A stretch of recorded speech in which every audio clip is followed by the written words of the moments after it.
Welcome back, everybody. TBD Pod, episode 35. Today we've got Frank the Tank.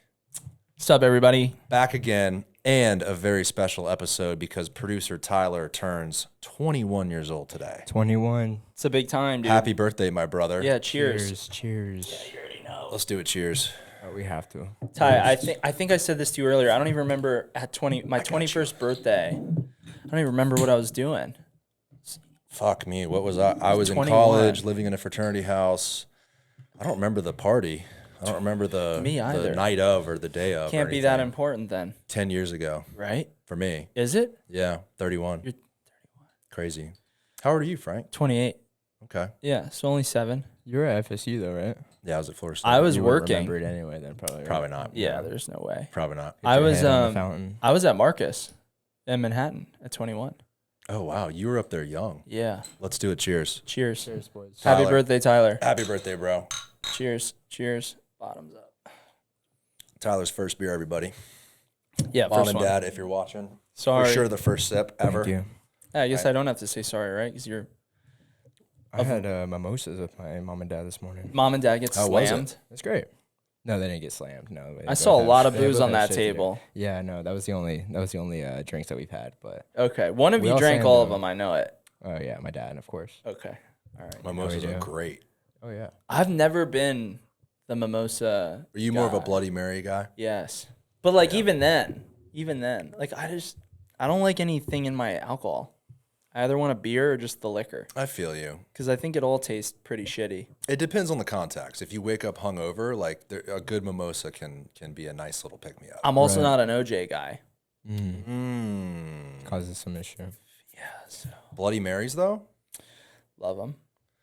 But if you don't want anything in your alcohol, the ultimate I know. like I know. the That's opposite of that is I a know, Bloody Mary. I know. They put like cheeseburgers and bacon and all that shit in that there might be sometimes. why I like it. Because it's like the total opposite the extreme. complete opposite. I'm like, if I'm gonna go that direction, I'm gonna. It's go a that. full meal in a glass.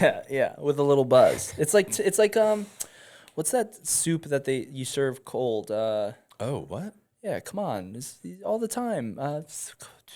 Cold soup? Cold soup. The fuck? Yeah, you know what I'm talking about. Google it, Noodle Tyler. soup. Cold soup. Sorry to make you work on your birthday, bro. Yeah, this is an actual thing, and then we can hop into real estate. But cold soup is a thing. And once we're all gonna look like idiots. Is it like a matzo ball or something? Fine dining. What do you want me? Just cold soup. Like a There's a name for it, dude. It's Pumpkin. like a tomato or Tomato basil? like a borscht. what? Borscht is like a. All right, we can let it go. But there's a gazpacho. There you go, gazpacho. Gazpacho. Thank you. There we go. Which you've definitely Yeah. Right here, everybody. both heard of before. Yeah, very a Hispanic treat. Anyway, so Anyway, yeah, real estate. Garrett, thank you for having me on. I think what's crazy is news happens so quickly yeah, here, the United States. It's tough to cover it all. Yeah. Well, we're in and- a weird time too. Things are happening in the market right now that at least haven't happened in my career or lifetime. And I actually talked to my mom today about the 1970s with the gas crisis, stagflation, that whole period of time. And I asked her, I'm like, is this kind of what this is? Like, what's going on, Mom? You know, talking to someone who's been in the market for a lot longer than you is obviously a good indicator. She didn't know either, though. She didn't know either. I wanted to have you on because you're in lending. And you're not lending to mom and dad finding a home for themselves. You're in the commercial space, the investor space. That seems like a market here locally, and I'm sure nationally, that is shifting in a negative way. Whereas me, right, as a residential broker, there's still a lot of people moving here. Properties aren't trading like they used to as quickly, but deals are getting done. Commercial, not so much, right? It's just to touch on what your mom said, because I had an idea that her response would be, it doesn't feel similar. And that's the general consensus I get with a lot of guys who have been through cycles. They're like, no, this is a little bit different. And we touched on it previously. It's like '08 was a real underwriting issue. Yeah. Whereas now underwriting is relatively conservative, I would say, across the board. Yet here we are, right? And what's scary to what we had discussed previously is that you had a lot of guys who were taking low interest debt, and are now refining into, what was 2% debt to, anywhere from 7 to 12%, depending on the asset class, what the project is, et cetera. And so nobody, that many years ago, 5 years ago, were able to forecast what the rate environment was going to be today. And so now we're playing in this like unknown or unprojected sandbox of rates are in a place that nobody has seen before, right? How big is the factor of you kind of soliciting a guy who maybe bought at a 2%, 2.5%, 3% interest rate? Mm-hmm. You're obviously wanting to do refi, right? You want to lend money. That's your business. Yeah. Are you seeing people in the commercial space say, dude, we can't refi. We can't go to an 8%, 10%. It's going to screw up our cash flow. We're just going to hold where we're at, maybe not have as much liquidity. If that's even a part of your business, I don't know that you're procuring people to refi, but I would imagine there's money to be lent out on refis. Again, I think we're in a place that not a lot of people are too privy to. And when you run them down what the current environment is, they like balk at you. Like, no way. Like rates are lower than, it's got to be lower than that, or there's got to be flexibility somewhere. And then you hit them with the cold hard facts of like, hey, no, listen, this is the appetite of the market right now. And unfortunately, yes, your deal does not make sense anymore. And that's what a lot of guys are trying to fight through at this point. It's like how I have to get more creative to get perm finance on my project or find another way to keep this going. Yeah. In order for my deal to survive, or sell the asset. And if you're selling it, it's to who, right? Which we had just previously discussed. Who, it's for what, right? For who and for how much? And then also, what am I putting the cash into? I can't, we're not in the type of market where there's 15 different great deals out there. You might try to do a 1031 and get caught up in that time frame because there's not that many good deals, man. If you look on the open market, there's not a lot of moves to make. There's just not. And then you do have the liquidity issue, right? It's like I wanted to talk to you specifically about that though. Yeah. Like I read, could you pull up on the Business Journal, Tyler? Look up Tampa Bay liquidity 2010. I saw an article in the Business Journal about how there's less liquidity now than there has been since 2010. There's some sort of a liquidity crisis, and I believe it was 8 out of the 10 largest banks in the area. What does that mean, Frank? Is that bad? Is that a good thing? What does that exactly mean? My assumption and all of that, and extremely high level, but it would be that money's out. Yeah, the first article. Like that money's out in the market. It's not sitting in the bank, right? And then that's the issue is that you're going to have all of these borrowers who now have this low interest debt on their project, right? This money is out in the marketplace right now. Those depository relationships, the money doesn't just typically sit there. It's either levered up against or it's out in the marketplace working for the bank. We should log into my Business Journal account. I don't even know if I have it, but I'll just read the headline, scroll up real quick. Tampa Bay deposits shrink by $8.9 billion in first annual decline since 2010. I also think a lot of guys who do have depository relationships with banks are going, why am I keeping my money here if you guys aren't even giving me access to your lending programs, right? So maybe they're looking at alternative ways looking to leverage their cash to get a different way. Yeah. So like it's no longer a safe bet to have your money in banks. I think that's a really interesting sentiment around the entire market is like you start seeing these banks fall. And what we used to believe to be the epitome of like, American financial freedom is like, okay, my money's in the bank, right? All right, so it's safe. And then you watch what happened to, my goodness, help me out, bank in California. Silicon Valley Bank. Thank you, Silicon Valley Bank. Like they start falling, and now you start seeing all these other banks falling, and everything's I've been calling this for the last like 5 years, and I guess anyone in our space could see it coming. But what happens during these cycles is that everything starts to consolidate. The guys with the cash and the money, as soon as the smaller fish start to foreclose or are no longer able to play ball because things are so expensive, they don't have the liquidity or the cash reserves to participate anymore, right? That's when the bigger guys with cash come in and start buying assets at a discount. And so naturally over time, just like smaller banks or bigger banks start buying smaller banks, everything consolidates. And it's almost like a race to the bottom, right? Like who's going to be the last man standing? Of course, BlackRock, right, will be one of them. But that's what we're seeing now is banks starting to fall, right? And now smaller banks are starting to fall. They're being acquired by bigger banks. There's a depository issue, right, with the current clients of the bank who are saying, I no longer trust you guys to hold my money. I don't know if it's actually there. And I wish I could tell you where this shakes out over the next 5 years, but truthfully, I have no idea. I think we stabilize for 2 years, Yeah. 2, 3 years. I mean, we get through this election Stay cycle. flat for a couple years. Yes. But like Well, it's a crystal ball scenario. We're also guessing, right? we are, because nobody who's been through cycles are saying, yeah, this sounds similar to 2008, because it's not. Right? Like 2008. Am I too loud? No, you're good. Thanks. 2008, I mean, everyone's getting a mortgage, right? Like we talked about the Big Yeah. Short, the stripper who bought the house. Well, Yeah, that's three not the, houses. Yeah, 3 houses. Thank you. That's not the issue today, right? And that's where it's like, okay, well, what is the issue? And the issue is that you have a lot of low interest debt on larger projects, and now when these guys come to either have to refi out of their current loan or sell the asset, there's two issues that we're running into, and it's who's actually providing the perm finance and at what rate? Mm-hmm. Does the deal still cash flow and make sense? And then where's your buyer? Yeah. And so that's where we're all like, well, what about, wouldn't there be, I would imagine, right, the developer in that situation goes, do I even sell? I own these at a 3.5% rate. I could rent them out. The rental market's great. The rental market's very strong.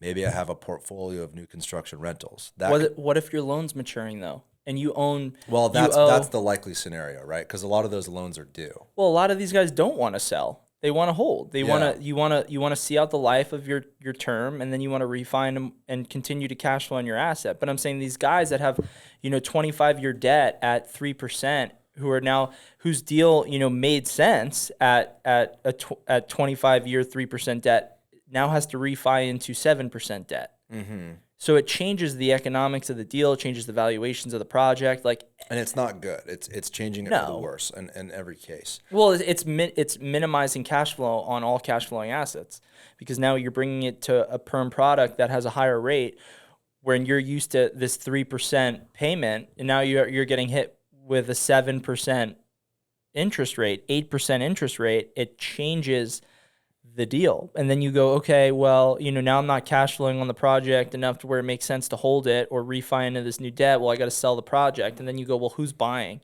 And that's when the problem of consolidation happens, because there are guys with money.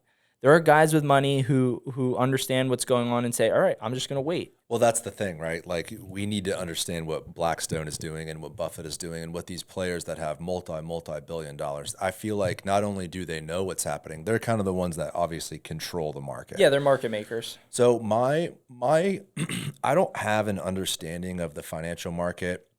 I'm mostly a residential guy. I've got a couple commercial properties, but my logic would tell me that if we have a sort of liquidity crisis with deposits, now this is obviously Tampa Bay deposits in this article. I'm sure this is a nationwide thing, right? Whose money are they lending? Well, the question is, if their deposits are low, they want money, which I believe is why you see on some of the marquees out here, certificate of deposit, we're offering 5.5%, savings account 4.5%, right? Banks want your money. They want money.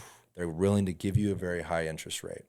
If more people put their money in banks have more money to lend out. There's a problem, though. But wouldn't interest rates fall if that was the case? If banks have more money, they have more available funds to lend. I think people are looking at the banks and going, you've been irresponsible the last decade. And so there's a trust issue. Yeah, there's a hesitancy to put your money in a bank right now. And that's why I think, or at least in a CD or the type of account I'm talking something about. else. Yeah. Something else. Right. An example would be like a debt fund like ours. Right. And it all depends. Like, a bank's going to go and lend on anything and everything. Right. They're a bank. Right. And then there's, more niche funds. In ours particular would be a debt fund, right? Where you invest it, and you would invest in our fund if you were bullish on residential real estate, right? And if you understood where our group, iFundCities, was lending and what we were doing, you might actually look at our fund as a safer bet, which is a fully liquid fund, as a safer bet than putting your money in the bank, right? So like if a lot of our borrowers opt to invest in our fund, they cut a 10% annual return off of, my sweat and all of my other killer loan officers that I work with, right? They know that we're doing good business. We're placing debt in the marketplace. And they say, I'm bullish on residential new construction. And because of that, I'm willing to invest in this fund. Cuts you a 10% annual return. You get paid monthly. Let's say you're borrowing money from us at 11%. You're effectively borrowing money at 1%. So point in all of that is there are alternatives alternative investment vehicles for people to place their cash, their free cash that's laying around, and I think we're less inclined to give it to a bank. I already know, like I'm taking everything out of Chase and moving it over to the Bank of Tampa. I want a smaller bank where I have a relationship with them and I can ask questions. And It seems like those investments outside of the bank were really hot 18 months ago. Like the whole NFT thing and Bitcoin. Don't you? isn't that shit crazy? We all remember that period of time a year and a half ago where there were so fucking Pokemon cards. Like there were investments that were doing extremely well, 15, 20, 30%, 100% increases, GameStop going up 800%. Like there were bananas. There were vehicles outside of a deposit account that could earn you an insane amount of money. That is off the table. Dude, that's crazy. It's like we entered and we watched it, right? So it's almost interesting to look back and reflect on it now. But we watched this new generation of investment vehicles be introduced to us, right? NFTs. Yeah. Our parents, Like, what so many new investment vehicles at one time. and where wealth was being created overnight, you know? So just like the dot-com bubble, you know, everyone rushes to throw their money into this alternative investment solution without even really knowing what the long-term effects, returns, etc. It was a bubble, right? And I don't know the NFT market or the crypto market well enough to poo-poo it or to tell you it's a safe investment, but it was interesting to watch what we watched, right? You see Bitcoin skyrocket over 10 years and NFTs are making people millionaires overnight and all of a sudden it's like, well, I don't know if you experienced this, but like that shit used to be all over my Instagram. Oh yeah. And now I don't see it really anywhere. Well, it's all dead. It's all dead. You got guys who are buying like the punk monkeys or whatever they were called for like, you know, millions of dollars. Now, I never fucked with it. I don't know that market either. I know it got hammered. I don't know where it's at now. I'd imagine it's not higher or even at where it used to be. So But full circle. The point is Alternative where do you put investments. your money? Yeah, alternative investments. Alternative investments. Where do you put your money? A fund like yours does make sense, but you know what? So does a bank, Frank. 100% safe, FDIC insured.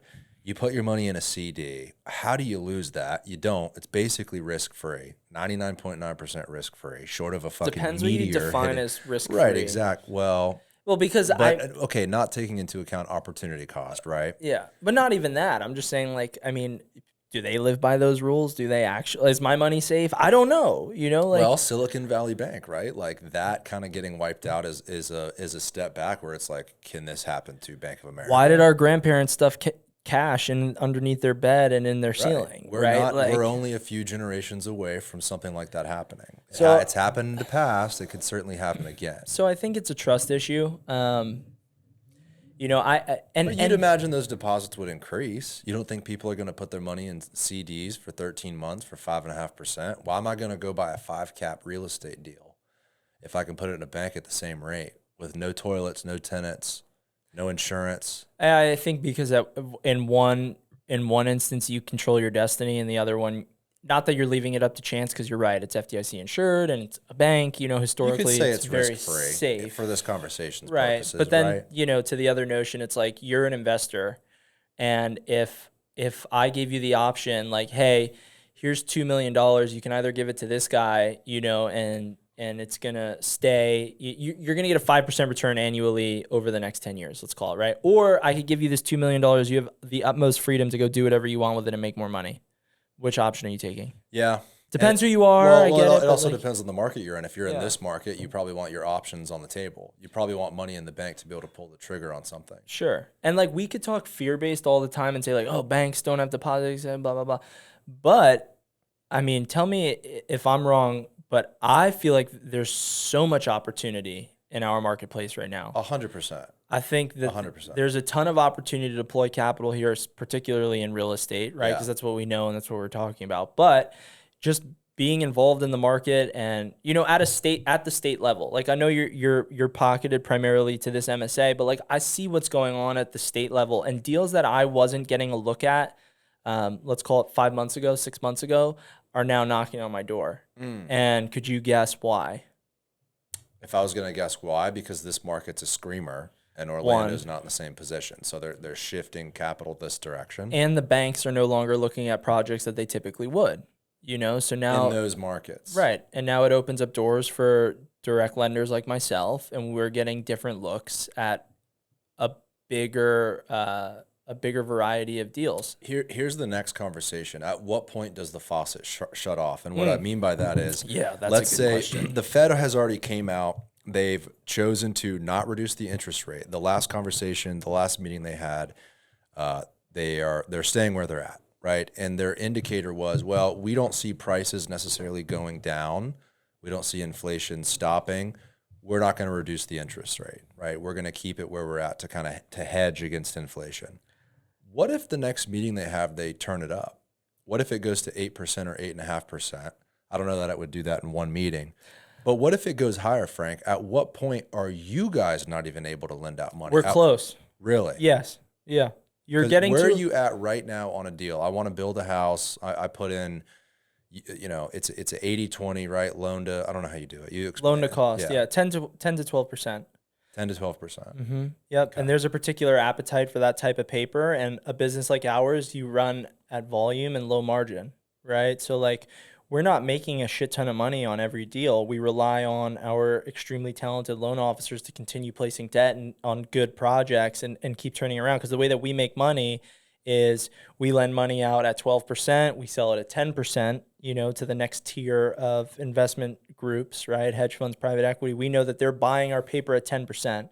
So we're lending it out at 12, 11, 10 and a half. So what's the spread, right? Like the spread is half a point, a percentage plus the origination point. So we're making anywhere from 1% to 4% on a deal. And you're a business owner. Like you can't operate a business at a 4% margin, right? You have to continuously move the needle, keep pressing forward, keep executing on deals. And so, yes, things are incredibly thin because paper that we were lending out at 11, 12% was getting bought at 8, getting bought at 9. And there's already a comfortable spread there. Then you have wiggle room on points up front. And, that doesn't really exist anymore. And so these guys that were used to getting, an arm and a leg from their lender, aren't getting that anymore, and they don't have the cash to make up the equity needed in order to fund their deals. And that's the issue right now, is that all of these developers have no cash. They have no cash. They're levered out the ass, right? So they have 80% debt on it. Their debt severely outweighs the equity in their assets, and that's a fucking problem. 12% is crazy to me. What's a number where you can see people saying, I'm going to hold my cards, I'm taking my chips and getting off the table? Dude, you'd be surprised. It depends what you're trying to do, right? Like it really depends. I know lenders that are hitting you for 6, 7 points up front and then a percentage every month. Like there are guys who are, because that's the only funding that they could get. That seems like a viable option for you guys, is make your money up front, charge an arm and a leg and points and fees, whatever you want to call it, and then give someone a reduced rate down the road. Is that even a possibility? No, it's not, because nobody has cash. So when you go, hey, we'll give you the loan. We'll give you a loan for $1 million, but we're going to require you to pay 4% up front, which is a totally outrageous number that I would never get a deal done at. Unless you were in a super bind, right? That's where your hard money guys are at. What would make you say that if, granted, this is probably talking 6, 8, 10 months down the road. We are in a generation where I don't want to say all, because there are great borrowers out there, but a lot of guys are used to getting everything they need from. There are guys who are used to 100% finance. Yeah. Where it's like, hey, I got this deal, and someone writes them a check for everything that they need. And now that no longer exists, they're like, well, what do you mean? Well, aren't syndicators are getting hammered right now too, right? They've been raising money on these very attractive deals. Equity's expensive. Now the deals are having to get refied. Those loans are ballooning. Where the fuck are we at? It's an interesting question that I don't know that anyone has an answer to, but I think that this market specifically will be insulated from what could be a sort of crash. I agree. I mean, it all depends where your bigger institutional money has an appetite. Yeah. Right? And so like this is not financial advice, but I am very bullish on residential real estate in Florida. I think everything supports that our market continues to grow strong, population growth. I think a ton of jobs are entering our marketplace. I think we're going to be okay. Deals still pencil in Florida. Where it starts to become tough is the commercial like I think residential is insulated enough. Commercial is going to be the biggest issue right Yeah. now because you have all of this. You have trillions and trillions of dollars of maturing debt, over the next year or two, and that's when it becomes a problem because these guys have two handles on their, commercial debt, and now they're refining into something astronomically higher, which is going to crush them. Right. And then that's when you run into that issue. Well, do I sell? Will I even find permanent debt on this asset? Right.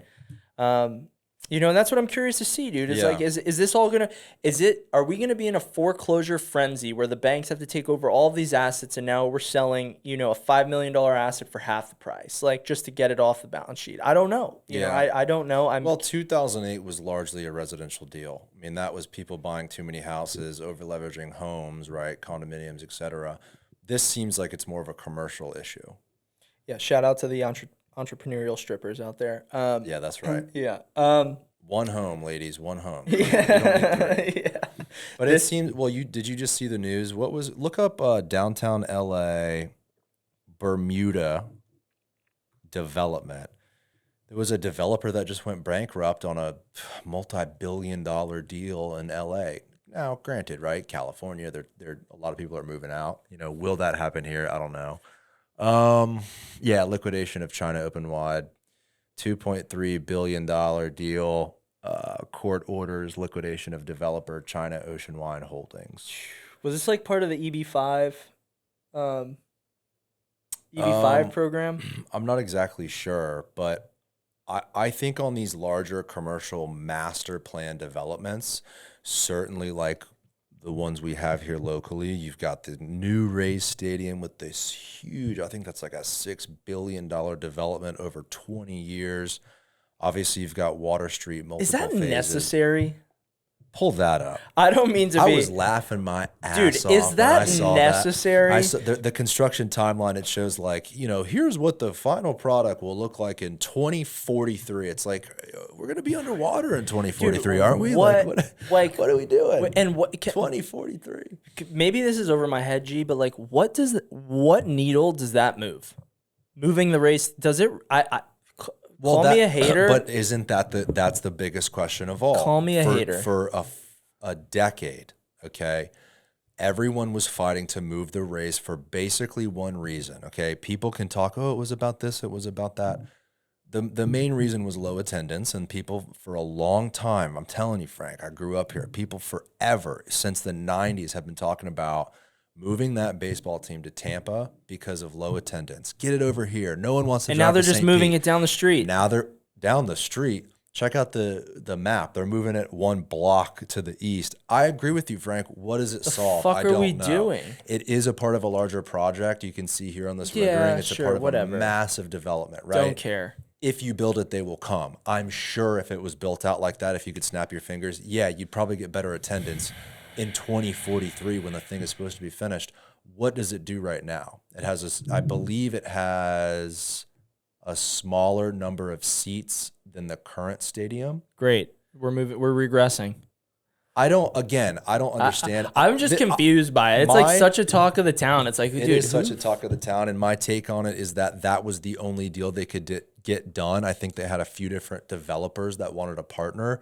And this is one that made the owner of the Rays satisfied and the city was satisfied and everyone got a deal done. They've been working on this deal for a long time. So I forget who I was talking to, but someone said something extremely interesting to me, and they said, Frank, mark my words, the Rays will end up in Tampa.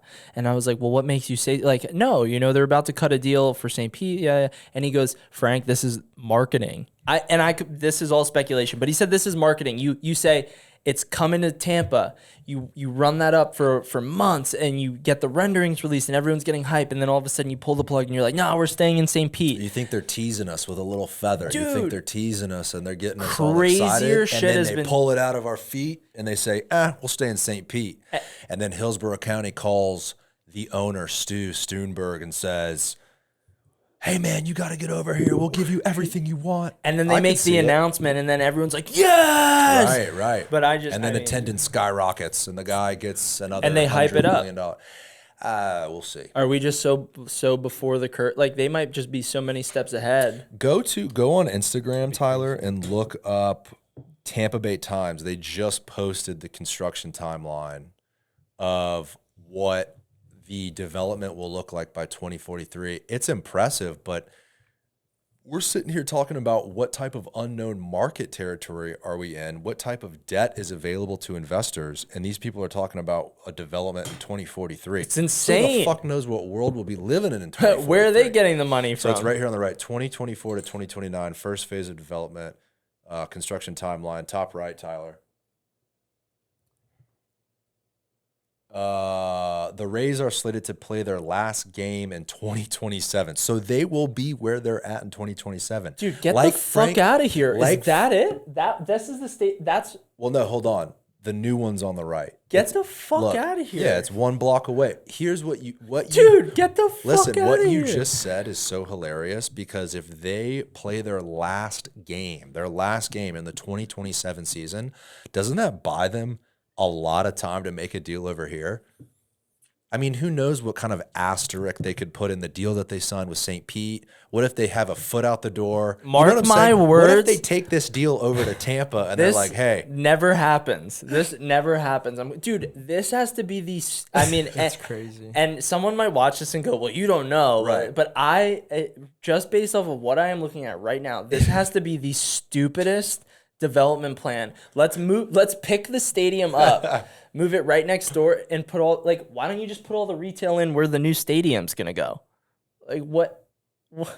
I thought it was hilarious too. I saw it pop up, and my first impression was, oh my God, St. Petersburg, what an incredible asset. Like downtown's gonna be fucking killer when this is all complete. And then I noticed in the top left the timeline. Look at the date. Oh, this is 2036 to 2043. This is, what are we talking about? Yeah, this is like clickbait. This has to be clickbait. It's so far down the line. How could it be a realistic deal? I've never been more sure now that the gentleman who told me what he told me was accurate. I wish I could remember who it was, but he's like, mark my words, Frank. It is going to end up in Tampa. Well, Tampa Tomorrow commented, we are still waiting for them to officially sign the deal. I don't know if he knows the intricacies of that deal. Who? But, well, Tampa Tomorrow he commented, Who's that? We are still waiting for them to officially sign the deal. Maybe this is some sort of a proposal they've put together for the public. This might be a PR Calling play. horseshit. You might be right. I think and you might be right. It's bananas. Starting next year, construction will take about 20 years to build out the 86-acre historic gas plant district. You might be right, Frank. I don't give a shit. They might start putting shit. shovels in the ground. They might start doing a little building, but they're going to wait on the stadium. Dude. And then they're going to pull the carpet out from under St. Pete and pop it in Ybor City, bro. Who the fuck knows what's going to happen? Would Ybor, you want to talk, dude, great segue, because when I was driving in here, I feel a different vibe around Ybor. And what would be the ultimate, Anchor. Yes, that would be fantastic. You want to go bar hop in an awesome neighborhood where there's tons of bars and culture, and then you want to go hit a baseball game? Sure. And a genuine neighborhood, a genuine urban neighborhood that has a ton of culture and a ton of history versus this is some creation that is pure conceptual. And no hate on St. Pete. Absolutely love it. But you already missed. It's already not working. We're also just kind of talking shit. Like this might get done too. Look at people commenting 20 years, laugh out loud, scroll down. Yeah, let's see ones. What people are saying. No way. Jeez, I hope I'm still alive. I hope I'm still alive to see it finished.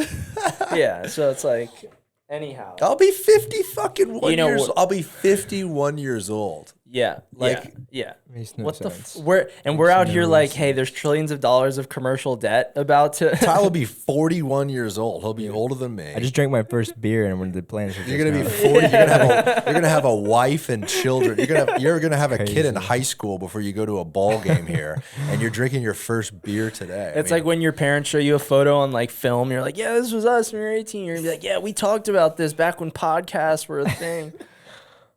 It's wild. Someone commented, shit, we're gonna be underwater in 20 years. At least we can use it for laps. There's no side of this deal that anyone likes. For real. Yeah. I don't think the Tampa people are pleased. Maybe not the likes, people- but it's not needed. That's exactly what I'm thinking. It's like it makes no sense to move it just across the block. Like it's already gonna have no attendance. Like Yeah. that's gonna be So your it- main driver. Like how can you look at any futures? You're- Like you're- you're not expecting anything more. Yeah. You're making a bet on the growth of an area 2 decades down the line. Right now, it's just a parking lot. Where's the anchor? The ballpark? There's already a ballpark. Like, what do we get? This is pure guesswork. Isabella's family owns a hotel that stares at the current Rays stadium. So like I'm like, yeah, go ahead. Go ahead and build it. Sure. Except you'll have grandkids by then. Yeah, like my Frank will finally get his investment money when he's 60 fucking years old. it's just bananas. It is bananas. I mean, we're talking about market, all know the what- different things in the market too. Who knows what'll happen in the next 5 years? This deal could get crushed because of what we're talking about. Philly's going through something right now where so I lived in Philly for a year, and one thing I loved about Philadelphia is all of their stadiums are next to each other.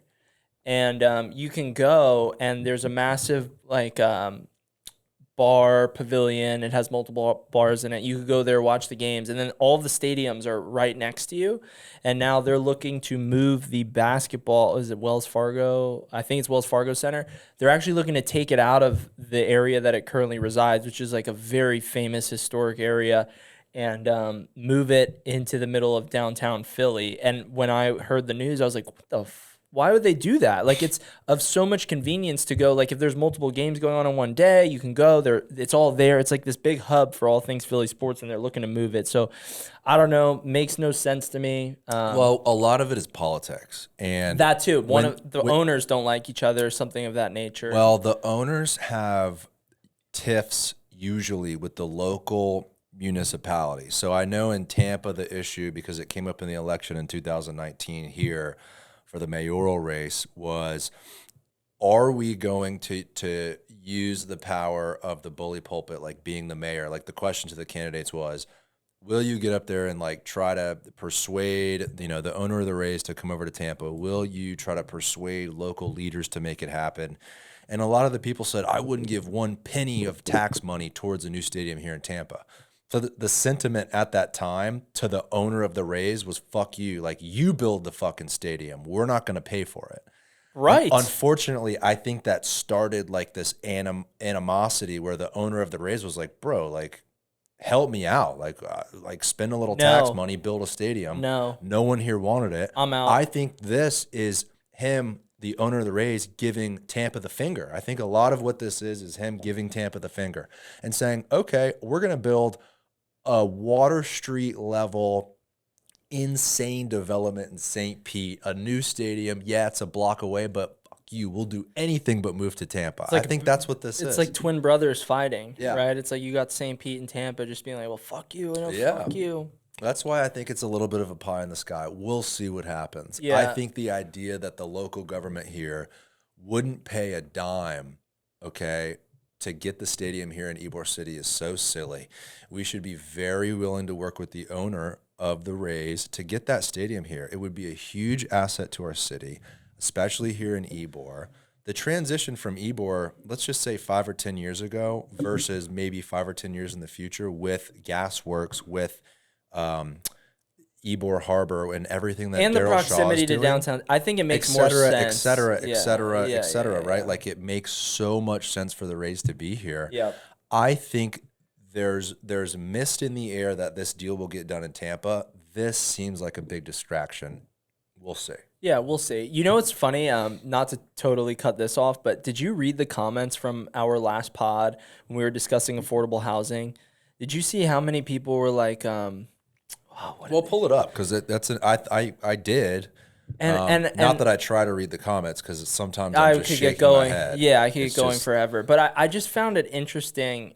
And I guess it's different when you come from our world versus, not being in the real estate market. People are like, you're a slave if you choose to live in this box in downtown. And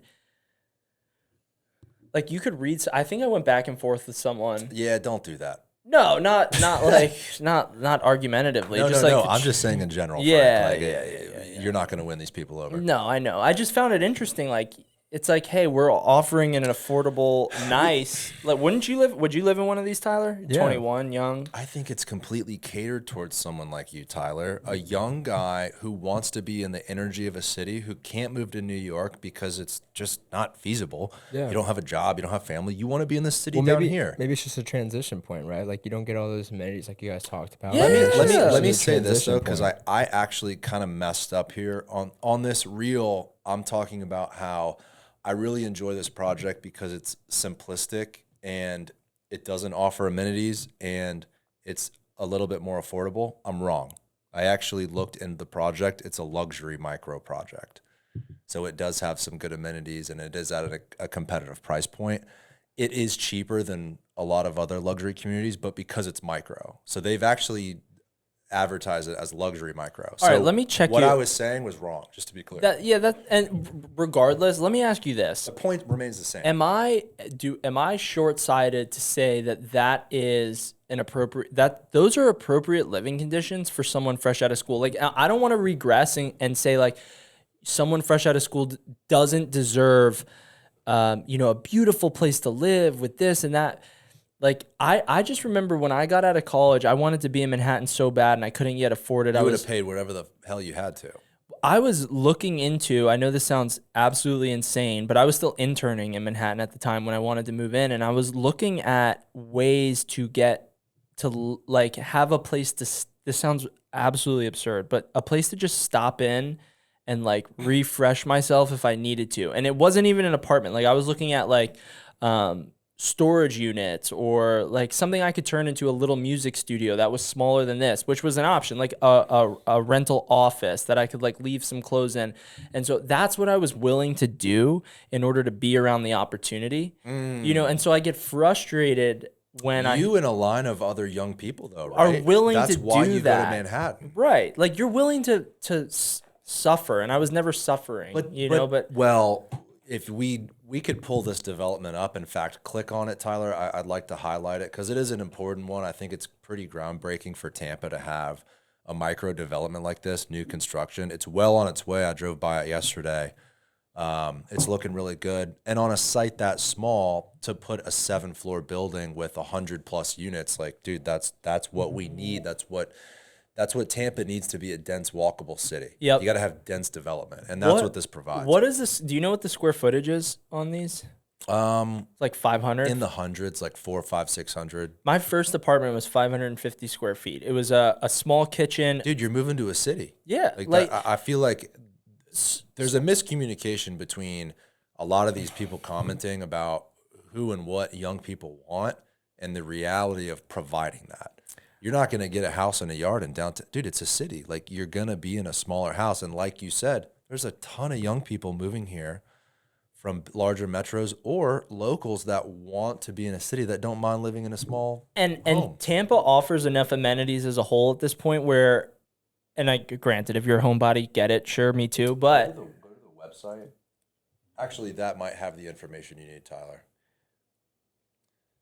I think Tyler made an awesome point, is that this is a temporary, maybe this is a transition period. Maybe someone lives here for a year, 2 years while they're close to work and everything, and they have to suffer, for a year or two before they transition into a new building. At least they have the option now. Well, here's what either the developer or the developer's rep says. The 25 to 35-year-old demographic who doesn't have $3,800 for a 1-bedroom, can't afford the $7,000 for a 2-bed, and they get their own space, $22,000 to $2,400 a month. It's a transition period for young professionals. They're 500 to 550 square feet. Great. They're brand new. They've got some luxury amenities, and they're in a great location downtown Tampa. It doesn't have a lot in parking. Getting their own space may hold appeal in this new neighborhood where some don't want to own a car. They opt for bikes. It's having the option in an urban environment to live like a Manhattanite. That is such an attractive thing for 100%. young, energetic people that don't want to fly their ass to New York. You don't want to move to New York, Tyler, but you're a young, ambitious guy that wants to be a part of this city. In the mix. Well, what are you going to live in this city downtown? Well, what are you going to do? Go to Water Street and spend $7,000? No. this provides an option. I love the development. One could almost argue that the money you'd have to spend in gas commuting and all the 100%. like would equate to paying Bro, the rent. Gas. How much is car insurance, man? How much is it? How much is debt on purchasing a vehicle, even if it is used? Dude, a car payment could be a rent payment now. No shit, It's yeah, like, and then but all the way back to the Rays stadium. I don't want to give a single dollar to the Rays stadium, like everybody here is already getting pinched. Yeah. People are feeling it. One of the things we wanted to discuss was the tax increase. I believe it was like $6 or $7 per every $1,000 of value. Look that up. I think the mayor wanted a 16%. I went to the increase. hearing. So I went to the hearing when they had it downtown. For the tax increase? Not that it was the what did Castor recently? The budget. Oh, the budget. Yes. You went? Yeah. So I went, and I went with a few friends. Shout out Craig, Josie, and my lovely fiance Isabella. I actually didn't get inside. I'm sure she really enjoyed that date. Well, she loved it more than I did. She's like, I'm going every time they have one of these. She was fascinated. She was, because amazing. guess who the turnout was? You could imagine it was a lot of blue collar, hardworking Tampa, been in Tampa natives, excuse me. Go ahead. No. I was just, the articles pulled up with all the detailed info. Continue. Well, there was an uproar, as I'm sure you know, and it didn't go through. It was shot down upon arrival, but The highest millage rate in Tampa history was in 1982. It was 8.16%. The last increase was in 1990. Stephen Hackey, attorney at law before the council, blocked the proposal. There are different exemptions available. I think the whole point in this was it's the wrong time for an increase, but the idea that but the idea that, dude, Tampa needs extra money to fix the roads and the sidewalks. This city's pretty run down. I agree, and but it has been for a long some time. of this we shit do need money to fix those issues. Some Is of it the right time for that? Hell no. No, but and in the grand scheme of where we've seen price increases everywhere, is this major? It's not, because it's $6 per $1,000 of value on your, Yeah. But it's the fact that people are getting squeezed everywhere, from the fucking tipping on everything to increases in gas prices and food costs, and It's a cherry on top that we don't Yes. need. I did the math on it, and I think that my rate, I think I would have owed like $3,000 more a year. Am I happy about that? Well, that's a good question. I don't know. Are you going to pave the fucking potholes? Maybe I will pay the extra $3,000. You know what Yeah. I'm saying? Like, I think that if there's something in exchange for an increase, people are a lot more So, willing to do it. no, but In this market, maybe the answer is no. I have a bad. So when I grew up, I always remember my parents complaining about taxes in the roads. It was always, we pay so much in taxes. I grew up in Rockland County, New York, and my parents pay $28,000 a year in property taxes. And their biggest complaint was that they pay all this money every year, and our roads were never paved. In the 20 years that I had lived there, I saw the roads paved one time. Horrible. And so the feeling that I get, and this is, me as a whole, and, you guys can feel otherwise, but I don't trust. You could raise my taxes and tell me that it's going towards infrastructure, but I just don't believe it. There's two factors to it, and that's the first one, where it's like, okay, I guess you guys can increase the taxes. What are we getting for it? Yeah. And then whatever you tell me, is that actually going to happen? Right. Those are the two questions. Did you see the shit that was on the budget proposal? I mean, they were offering $1 million salary to like one of the managers at the airport to manage the new terminal. $1 million salary was in the budget proposal, and like all of these ridiculous salary Well, requests. here's what my question was, and we're talking with a couple people that know a hell of a lot more on the subject than Tyler, Frank, or myself, right? We're kind of just like, we're talking as Tampanian, just citizens, right? People Sure. who live here, Yeah. obviously. We're not qualified to speak on how much things cost, but I do know that in 2019, at that mayoral race, that election, they were all talking about, this is the first time in Tampa's history the budget will hit $1 billion. Okay, it's 2023, 4 years later. What's the budget? What is it, Tyler? Scroll up. 1.9. How does the budget double in 3.5, 4 years? I'm confused. Like, how could our budget go from, it's the first time in history it's $1 billion budget. 3.5 years later, now our budget is $2 billion. Like, who are we paying those $1 million salaries to? Where is the money going? And then to Frank's point, if you guys do increase the taxes as a city, is the money going to go towards the programs that I want? Fix my road, fix my sidewalk, right? Keep the city up, make it a clean place to live. Or are you just going to start paying bureaucrats around town? Like where are we exactly at on the line items? Yeah. I think that's what makes the world so shitty. Because it's like, man, imagine if everyone was just good-hearted and had good intentions. It's like, yeah, here's my money. You're gonna go do right by me. Well, no shit. That's a conversation for the entire planet. Right? I know. What would it say? The tax hike proposal would have raised Tampa's property taxes higher than both Orlando and St. Pete. It would have net the city an additional $45 million in the general revenue fund, right? And then what is the $45 million spent towards? You might be right, Frank. I think there's this general lack of distrust. I don't think it's a local issue. I think it's a national. It's not a local issue. I wouldn't say that anyone in local government is doing a bad enough job overtly to where the public doesn't trust them.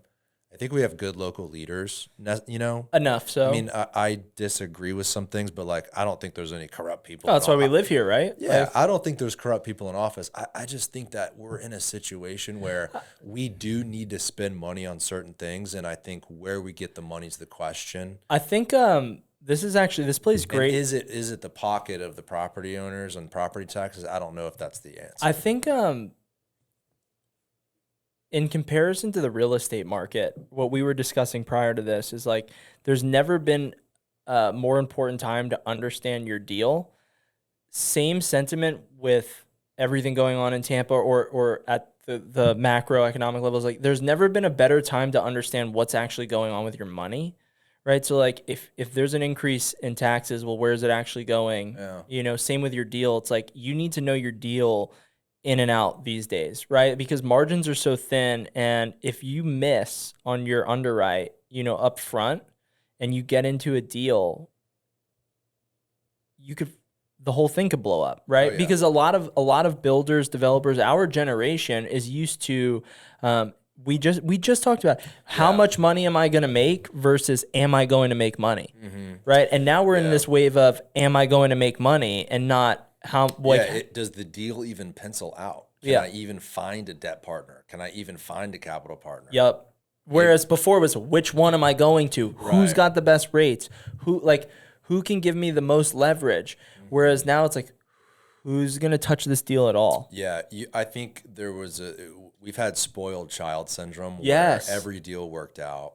You could buy anything and you're going to cash flow. Yeah, because if you go off the sentiment of like all property increases in value, or it's like, oh well, real estate's the best investment. Yeah. Well, I'm gonna buy this and I'm paying 2% interest, so as long as I'm the property is increasing, over the life of the loan in value, or I believe in real estate whatsoever, the chances that I build equity in this deal are very high. And even if I, turn a blind eye or I'm not as involved as I should be, I'm going to make profit on this deal. Where now it's like, if your numbers aren't crisp, like if your pencil isn't sharp and you're underwriting multiple exits, the possibility of sale or for rent, it's like, you actually don't know your deal. It shouldn't be funded in the first place. And you were making money off of hopes and prayers over the last 10 years. Well, those are the people that are going to get caught. Right. Like we talked about earlier. But at scale now, and that's the issue. Well, the question is, how big is the house of cards? Like, is it 80% of all the deals written up in the last 4 years are people that just said, well, am I going to make $300,000 or $500,000? Either way, I'm making money. I don't care. Sign the deal. I'll buy it. Those loans are maturing. Now they have to refi at 8%. Does it pencil out now? Like, that's kind of the question. Think about the guys. Forward. I actually just thought about this. There are guys who are in longer term interest only loans, right? Like if you were like, hey, I want to cash like a 5-year. Yeah, interest only, so you're not really building equity unless the property increases in value significantly. That's a good point. What happens when they add that principal in and now your cash flow is fucked? That's what's happening. Right. So, that's what we are at the precipice of all of this. Like it's going to happen over the next 2 to 5 years, and we're going to watch it all unfold. And it's interesting we're young. You're fresh out of school. Like we've been in the market for a little bit. We're finally seeing our first full cycle. You're coming into the market at the beginning of this potentially house of cards falling down, right? And then that could either make or break someone like you. You could go in the shitter and be like, damn, like I'm turned off from real estate. Or you can say, okay, house of cards fell. I'm going to be the one to pick it back up, and I'm going to get back out there and, be bullish on real estate again. Like what are 20-year-olds thinking? Sorry, 21-year-olds. I mean, how do you feel about this? I'm genuinely curious. As far as opportunity, I remember when I graduated college, I felt like I had the world at my fingertips. There was so much opportunity. Do you feel optimistic about the amount of opportunity in front of you, or do you feel like you have an uphill battle in front of you? well, being in Tampa makes it a lot easier. That's the one thing I would say. And obviously, I can't speak for all 20-year-olds because most 20-year-olds are in college right now. Right. And, 21-year-olds. True. True.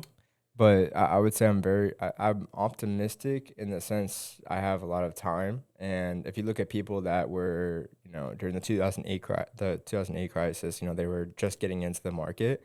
Even those people that just stuck through it and they've learned a lot from that market, those people that stuck through it, they ended up being on top because they started when it was at this low. So I'm optimistic either way. That's interesting. This guy I used to work with, okay, he was an ace, right? He's probably doing about $1 billion a year in origination for new construction finance, perm finance. He was just an ace as far as loan officers goes or mortgage bankers. And right before the crash, he had gotten into his first 2 development projects, 2 single-family homes, right? And everything happened. He went underwater, and from that day, would never get into another project on his own. He would invest in his clients' deals, but it scarred him for life because he got in, and then as soon as he got in, everything crashes, and his paper gets called, and he has no money to bring the deal out of water, and so he had this real bad taste in his mouth. And this guy's making money hand over fist. Like I said, he's a fantastic mortgage banker. Will not do his own deals, and he always taught me, don't do it, Frank. It's more of a headache than it's worth. Don't get into your own project. And now I'm sitting across the table from a guy who's made a ton of money investing in real estate, flipping it, or doing whatever your strategy. Because I'm in the industry directly. A mortgage banker is in the real estate industry, but they're not in front of deals. They're not in front of buyers. They don't have a pulse on the market like a true real estate professional, meaning like a broker or a full-time investor or a full-time developer, someone who like on an fucking hourly basis is what'd you drop? Zen down. Zimbabwe, pass it over. Well, Let me try one of these. Let me finish my beer first, though. So a good example of this, Garrett, is when you had that gentleman in your office who's telling you everything that you weren't going to be able to accomplish with that office space. And because you're so hyper-focused on the market, you're like, no, listen, trust me, I think, I could get here and there. And you did. Yeah. Right? So it's like, being hype. I think the best way to prepare yourself for whatever is going to happen is to really know your deals and to really know your market. I don't even know how to open this. Pass it to your boy. No, hold on. I'm not that stupid, right? You have to knock it. No. I got it. It's a child lock, so it took me, a few seconds. If you just say abracadabra, it just spins open. But it is so important to know your market and know what type of demand your project is going to deliver. You have to spit? No. Yeah. No. But you put it in the bottom. This was like, do you remember, well, you don't, but do you remember camel snooze or snus? Dude, it was the first thing I dipped. Remember you could swallow the dip? Yeah, you could do that with this. When I was at Sarasota Military Academy, shout out SMA, a lot of the kids would switch over because you could swallow it. Yeah. You didn't have to sit there and spit it out and get in trouble in formation. So just a little lesson for anyone who has a goal to get addicted to nicotine. You put it in the top lip so that it never gets wet and then it doesn't juice. And it just goes straight to your bloodstream. Well, it goes straight to your bloodstream either way, right? Yeah. So anyhow. It is interesting to hear your mindset. I am curious because prior to being on the residential lending side, I was on the perm finance commercial side, and I was working with this gentleman who I thought was a genius, right? Like I just, as far as underwriting commercial real estate, I thought there was nobody better. So when you hear this gentleman that you look up to go, don't get into your own projects, it's only going to be a headache. It's not worth it. It kind of scares you away a little bit. But then now that I'm on the residential lending side and I see how many people are executing on deals and doing it, right? I'm like, But I'm the same way with the stock market. Like, me too. Excuse me. I did a stock market little small play with some of my mom's money a long time ago, like 10 or 15 years ago. I was very young. I think I was like 18. I borrowed like $500 only, just a small amount from my mom. I was like, Mom, I have an idea. It's hilarious talking about it. Shout out to Karen for funding it. Shout out Karen G. Yeah. But it was actually, and she's been all along the way trusting me with my antics, but it was Blockbuster, dude. It was right when Blockbuster went bankrupt. I don't remember the year, like 2010 or something like that. And I was like, dude, we could buy Blockbuster. They're for sure going to break into like the streaming. No, but streaming wasn't even a thing. It was like the mail. Like I was imagining like there's going to be a website, blockbuster.com, where you pick the movie you want and they would mail it to you. Because remember Netflix would mail you the DVDs at the time? This was No, that was Redbox. No, Netflix, bro. Bro, Netflix would You're right. mail They you started shit. as Dude, this was like 10 plus years ago. Oh, that's the story, not to get you off track, but where Netflix went to Blockbuster and were like, hey, we have this idea, and then Blockbuster like laughed at them, and then all these years later. I don't know about that, but I thought, okay, Blockbuster stock is for sure going up. I bought it for 10 cents a share.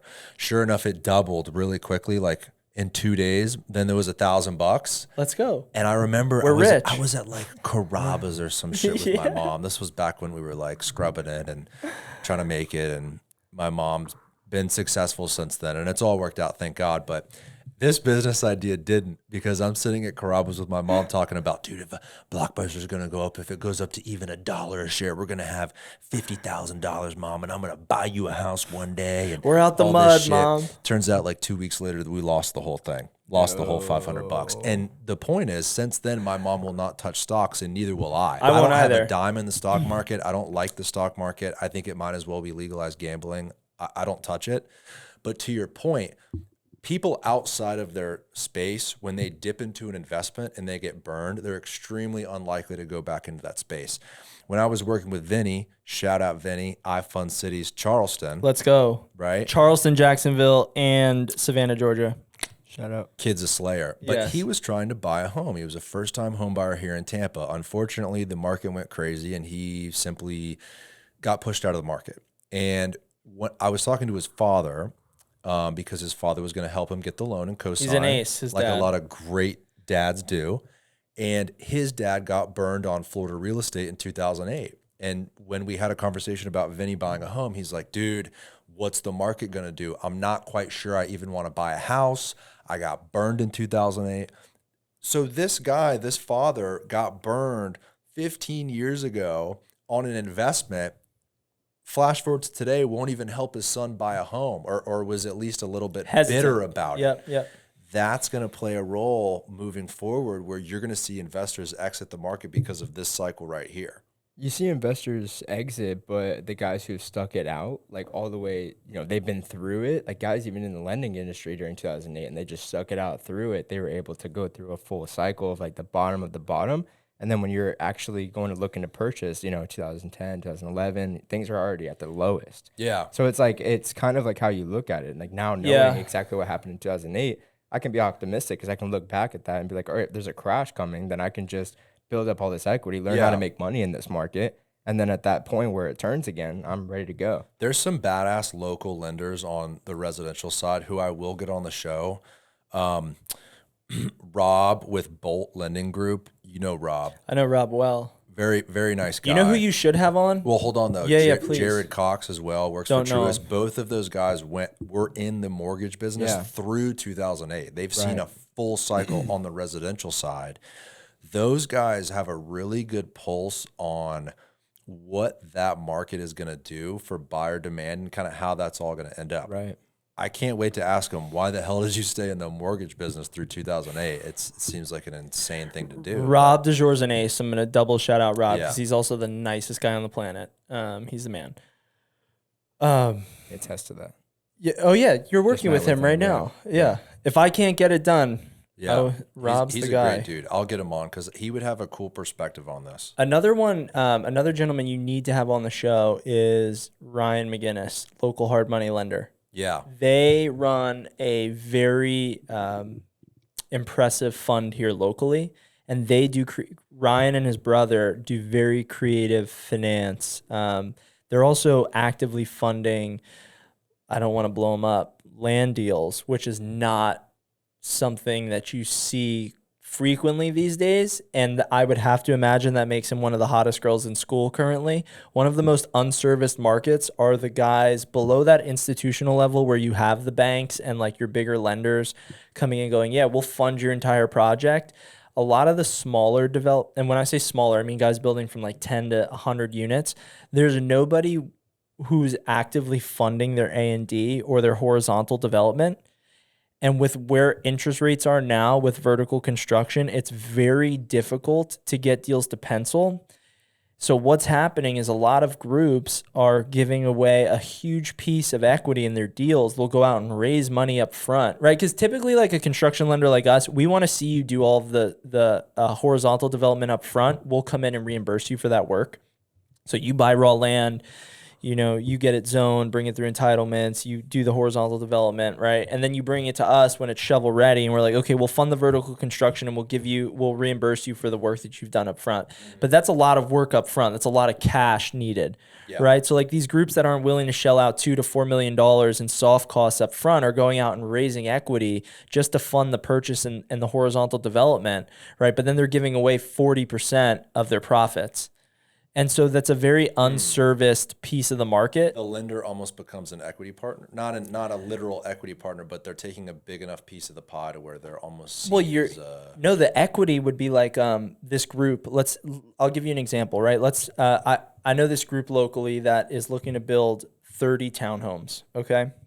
And there's nobody, if they wanted to, they couldn't bring that deal to somebody and say, hey, I need money to purchase it, to do the horizontal development, and then to actually bring it out of the ground, right? So what most lenders will say to them is, hey, you go and you use your money to buy the land, do the horizontal development, get it shovel ready, and then we'll come in and we'll fund the vertical construction and give you credit for all of the money spent to date. But these groups or these developers or sponsors are saying, well, we don't have, or it doesn't make sense for us to take $4 million of our own cash and put it into this land development deal, right? And so what they do instead is they say, okay, well, we'll go out and raise money, whether it's from family office, individual retail investors. They'll go and they'll pool all this money together, millions of dollars, 3-4 million. But in turn, they're giving away the profits on the deal, 40% profit, 30, 40, 50% of the profits on the deal. And now it makes the deal extremely skinny. Whereas if there were a lender servicing them and saying, hey, we'll fund everything, for, let's even call it super expensive at 18%, it still makes more sense than giving up 40% of your profits. But there's nobody actively doing it. Doesn't make sense in this market, though. Well, land isn't liquid. It's like if we had to take over land, we're not developers. We're not going to finish the project, and you know what I mean? So that's the difference between what Ryan does and his lending business and what iFundCity does is he's touching the deals that you guys don't have the appetite to touch, or what's Ryan is way more opportunistic. We have people to answer to because he's local. Because he's true private debt. So like he can put his money wherever he wants, and he is the sole dictator of where that cash goes and what it does. Whereas we have institutional partners, your private equity groups, hedge funds, other groups that are interested in residential new construction debt, right? And there are counterparts. So we have $200 million and we're lending our money out. Like I mentioned earlier, we're lending it out at 12% and we're selling it to our partners for 10 or at 10 and we're making the spread. So he's not selling it. He keeps it in-house. So there's no one ahead of him, above him, telling him what to do. He's selling it to. Telling him what to do. Got it. Yeah. And they don't. I would imagine he would be very successful in a local market like this, where you're in he's such the a guy. bubble. He's the guy. He's the guy. Yeah, I'll reach out to him. He would have a great perspective on this specific market, and I would imagine he wouldn't branch out to other markets that aren't doing as well because he's private money, right? And he doesn't need to. Yeah, I mean, there's so much activity going on here. I mean, he certainly doesn't need to, and I don't want to speak for him. Like he'll certainly tell you his story, but the way that I interpret it is that he has the opportunity to be way more opportunistic. He can pick and choose, just like your guys over at what is it, DKC? I'm too dizzy. I'm taking out that scent. Jesus Wow. Christ. I don't know how you do it. I have 2 of them. Do you in. mess with that, Tyler? Zen. Oh, Oh, you got to be 21 to do nicotine now. Yeah. 18. No, 21. nah, I They can changed tap it. into 21. 20? I had to do it. Sorry. Is that really the really? 21 Dude, now. yes. Yeah, in And Florida. I don't know if it's a federal thing or a Florida Let's thing. just say state. State? Because I don't know about federal. I remember when dip was so hard to get when I was in high school. There was this one particular, this is a side tangent, but there was this one particular brand called Kayak Grape. It was grape flavored dip, and it was like the creme de la creme of all chewing tobacco. And I remember this one football player, I won't say his name because he's probably embarrassed about it today. He paid $70 to a friend of mine for 1 can of this Kayak Grape. Oh, my God. Yeah. Gotta And do what that, you gotta Wait, do. why that brand, though? Like it was just that it was grape flavored and it was so like different.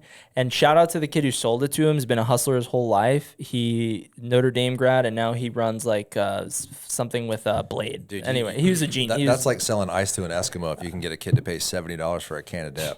he was. Although I remember back then, people were paying like $20 for a pack of cigarettes. Back in high school. Yeah. Those entrepreneurial spirits. Anyhow, yeah, it's funny. What were we talking about? Real estate. We were just kind of talking about how basically the difference between a private lender, a local private lender, versus like you guys are kind of beholden. We're to a volume institutional. shop, and Ryan Herding, the owner of our group, love the guy to death. He's the man.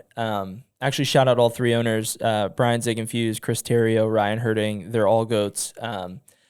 But Ryan, the way that I always look at Ryan and go, Ryan, you have all of this money in this fund. You guys could be super selective and go pick any projects you want that you believe in, invest in it, and make more money. Yeah. And Ryan just loves the camaraderie of the team. Like, Well, you guys are not hyper local, right? You guys are a national lender. I would imagine those 3 owners are really coming to Florida going, okay, we need to deploy. it's our biggest market. Yeah. Yeah. It's our outside of Philadelphia, we do the most. But only because in they Florida. started in Philly, right? Started in Philly, they're all Philly boys, the 3 partners. And started lending in Philly, originally called iFundCities, and felt like they really had a pulse on what was going on and wanted to branch out, move the business to North Carolina. That slowly matured into Florida, absolutely dominating Florida.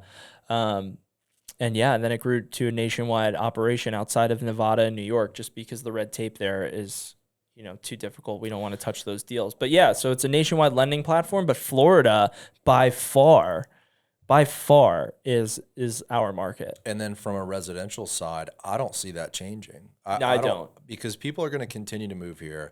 I think the next election, this election, right? We're almost a year out, which is nuts. And it's going to get crazy, especially next year. But once you hit that year mark, people start to make decisions. Yep. Again, I was talking to Karen G today about what's going to be happening next year. Are we going to see... What does she think? She's been through it. She thinks what I think, which is people are going to tighten up. A lot of people are going to hold their cards. Maybe we won't buy that home. Maybe we won't buy the beach house. Maybe we won't buy the second home. Maybe we're not going to retire in Florida yet. Maybe we're going to rent. People don't make decisions on real estate when there's questions in the market, because it's a big purchase. Now, if you get a job here and you're moving here and you want to buy a home and your dream home pops up, go for it. But there's a lot of people out there that don't have to buy, that I don't think are going to buy. They're going to go, let's see who becomes president before I spend all this money on a home. There's that dynamic too. That's what she thinks. She thinks we're going to soften up a little bit. I would be curious to see what goes on with pricing. We discussed this, right? There's a lot of realtors posting, hey, once interest rates drop, now's the time to buy, because once interest rates drop, you're going to have a new demand and values are going to go through the roof, right? Is that true? Or are we in a place where it's both need to come down? I talked to my associates a little bit about this, and I don't want to push my associates to say that, because I don't know that it's true. I don't know that we know that interest rates are going to come down. I don't think they're going to come down, man. And if they are, it's not in the next 2 years. No. We don't have a crystal ball to actually say that. No, and we don't. And that's the biggest point, is we really don't know what's going to happen, and realtors shouldn't peddle that information. What they should say is, if you love the home, buy the home. Yeah, right. I mean, if you do like the home, it's your dream if home. you go can ahead. afford it If you at can this afford it rate at and the this rate, price, yeah. and you love it, then do it. Then do it. Hey, all you realtors out there, no fear mongering, all right? No, but anything shy of that, and it might be a bad decision. And it's probably bad advice. Buy something now before rates go down. No. Yeah.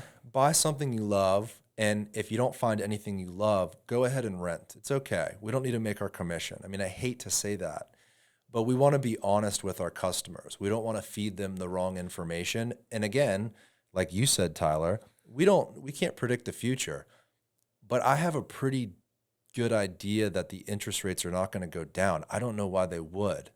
I don't know why they would. I don't. With all this information, even if they stayed where they're at through next year, it's not necessarily a good market to splurge on a home. Again, if you need to buy a home and your dream home pops up, well, yeah, I mean, the rates are the rates, right? My mom and our parents really have seen rates like credit cards, 15, 18, 20% back in the 70s and 80s, right? We're not there yet. Will we get there? I don't think so. But you look at that high interest, you look at that the high interest rates back then. You have to look at the values of homes back then, because what's 17% interest when That's the a good point. home value is People 100? forget that. No, Right. it's important. Yeah. Because you look at the full picture, and then Yeah, it makes that, like, and, like and there's You're not buying enough. a home for $25,000. There's not enough Yeah. time for us to dissect, all of the numbers that correlate to this, but the general gist is, yes, historically interest rates have been higher, right? Mhm. But that means nothing unless you're comparing it to, well, Correct. Yeah. where property values then, and then you look at both of these and you go, okay, and then where's income? yeah, wages. Yeah. That's what I was gonna say. Wage wages. growth, where's that? And it's not comparison. close. So we're in this uncharted territory. None of us could sit here and look at historical numbers and go, okay, well, this is very similar to the 70s or the 80s or the 90s. It's like, no, we haven't been here, because interest rates are at an all-time high and property values are at an all-time high. And the only way, And so is insurance, and so are taxes, and things are very expensive now. And outside of interest rates, I don't know that the market is conducive to purchasing, whether you're an investor or whether you're just looking to make a move and buy a home. but that's where consolidation becomes an issue for me. And it should for anybody, right? Because in these tough times where we're saying, hey, maybe now's not the time to go buy a home because it's expensive. Well, who is going to buy the home then? BlackRock or any of these other individuals that Which are is what we interested saw in SFR 18 months ago when interest rates were low. Those guys scooped up a lot of property. Yeah, so they have no I had a problem. listing that BlackRock bought, and when the offer came in, I was like, what is this? I've never seen this. I don't No know if shit. it's legit. Yeah, and they came cash, full asking price. The guy Let worked this for be BlackRock. a fucking signal, dude. That's Yeah. what's that's what should scare people, is that the institutional dollars are so superior to your retail players or individual home buyers like us, that like even in a downturn, even in a time where rates are so it's not affordable to buy a home, it is affordable for BlackRock.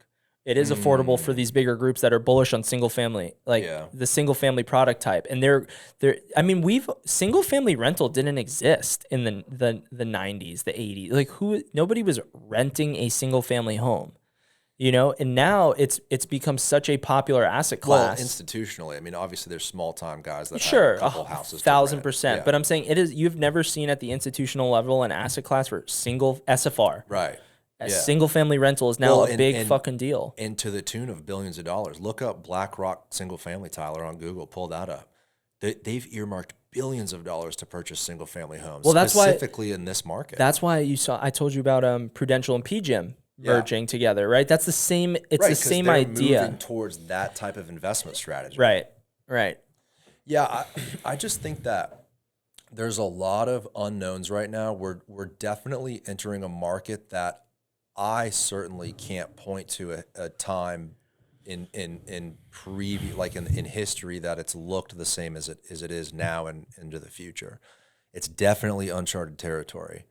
And the fact that these institutions are coming in and buying single families, that's huge news. Conversely, there's a lot of public sentiment that is very anti-institutions buying single family. You hear a lot about these big companies coming in and buying homes, and it's making it unaffordable for the small guy and for what's people crazy to buy is homes for locals. I've never experienced it at a personal level till you just told me right now that BlackRock came in and made an offer on one of your listings. Not only made an offer, came in hot, full price, cash, and closed the deal. Look at that, You know, right? so- how do you compete, dude? Well, how does the seller? How does a buyer compete? But how does a seller say no? right. Here's a buyer, BlackRock. You know they got the cash, right? You know they're going to close. Their money's just as good as husband and wife who wants to buy your home. And do you think the seller is looking at it going, well, I'm anti-consolidation, I'm anti-big institution, so I'm not going to take this? No, because the money is loud, and they want to get a solid deal done, and they want their money just like anyone else would. So over time, that becomes an issue because it's a constant passing of the hot potato, and like it's the same thing with voting. When people are like, every vote counts. It's like, to some level, you have your people that go, my vote doesn't count. And then you have others who go, every vote counts, right? Same thing in this particular situation is, it starts with the person saying no. But are you going to say no before the next guy does? And why should you, right? Because at the end of the day, it's survival of the fittest. And if someone's coming in and making you an offer 10% above the ask, all cash, how do you say no? Well, and then also too, do you see some of those small, the fire? You hear stories like this all the time where the cop or the firefighter on a $45,000 a year salary over the last 20 years, 30 years over his career has built up a single family portfolio of 30 or 50 homes. Like the guy in Brooklyn, you can pull the article up, Tyler, but I think it was either a cop or a firefighter in Brooklyn ended up with a $300 million portfolio by the end of his career, because he was buying all these brownstones and homes in Brooklyn in the 80s and 90s, and now they're worth a fortune. There was a time where you were scooping those up for 100,000. But the question, though, is, does BlackRock go in and clear out some of those small-time investors? Yeah, yes, of course. Yes, hey, here's 300 playing, million. These guys, these institutions, they're playing at a small level, buying one home at a time from real estate agents like me. But then they're also approaching these investors that have a portfolio of 20 or 30 homes. Well, let me tell you this. That's actually becoming, and I have a real scenario, that alternative to the 401k, Roth IRA, and a retirement plan, right? I know guys, one currently, a very good friend of mine, who has spent the last, let's call it a decade, buying marinas, okay? And do you think he's planning on retiring on his 401k or no? He's going to roll up all of his marinas that he spent the last decade purchasing, and he's going to sell them to a REIT. It's funny because that strategy was only available to the apartment owner that amassed 500, 1,000 units over 30 years. But now that buyer, Blackstone, could be available to a cop that's just got 20 single-family homes for rent and sells his portfolio to an institution. Like, when does that happen? Well, it's because they're so big, like a BlackRock, so big. Same with life insurance companies, who have such a large position in real estate but don't originate any of their own debt or any of their own loans. Like they're banking on the legwork of the smaller fish, and then when it's the right time, that's when they step in. So it's like BlackRock going, I'm going to watch these guys grow their portfolio, and then bang, I'll come in and I'll offer them full price. They'll go retire, and now I have all these assets, that they no longer need anymore. I think both sides of the aisle in government at the federal level want to shut that down because there's a huge public sentiment that's anti-institution, buying single family. I think that lasts for, I would even bet you at the debates next year, that question comes up. Will you stop BlackRock from buying a single family home? My wife and I and a baby, we can't buy a home because BlackRock is competing with us. It really should be shut down. It's gross. It's gross. It's a gross thing. I don't think it lasts forever. I think that gets tapped out. But does it last long enough where it's too much of an issue? I don't think so. I think they're shutting that down within 24 months. They have to. It's been going on for years. Well, just like everything does before the government says, all right, it's been enough. It's enough. Or is it till the government got enough of what they needed? Well, that's the question too. Who's getting what cut? What congressional people are involved? Who has stock in BlackRock? Is BlackRock saying, "Let me play a little bit here until I have enough of what I need"? Behind closed doors, who the hell knows what happens, right? Man, it's just what time is it, by the way, G? 3:45. Cool, I'm chilling. We've been rolling an hour 40, which is hilarious. I don't have a call till 5. So. I don't know if we were on air when we said this, but we want to have some sort of a marathon where we just go for like 6 hours because I know we could on this topic. But yeah, I don't think it's gonna last forever. Investment firms aren't buying all the houses, but they are buying the most important ones. What does that mean? Yeah, I don't know. What are the most important ones? And I also don't necessarily think that article's true. The example I gave with my own listing, they came and bought some little South Tampa house. That's nothing special. Where was the lot? Was the lot? It was in south of Euclid, kind of down there off West Shore. Like, And your seller took the offer. of course, Yep. of course, there was another offer. Hey, a big institution with all the cash is ready to. The way I pitched it to the seller was like, look, I've never done a deal like this. This is actually kind of new to the real estate industry. I don't know the legitimacy of the offer. I mean, I just don't. Like, Let me tell you this. I know. now, having gone through it, now it's different, right? We obviously, if you get an offer from Blackstone, now you know it's legit. This was kind of new news This is a few years ago. So what's interesting is Lennar, right? Think of your production home builders. They have a quota every year of how many homes that they need to build, period, right? Like take all other factors out other than you need to build X amount of homes this year, right? And plenty of investors in Lennar, right? And so they don't care what they're buying land at.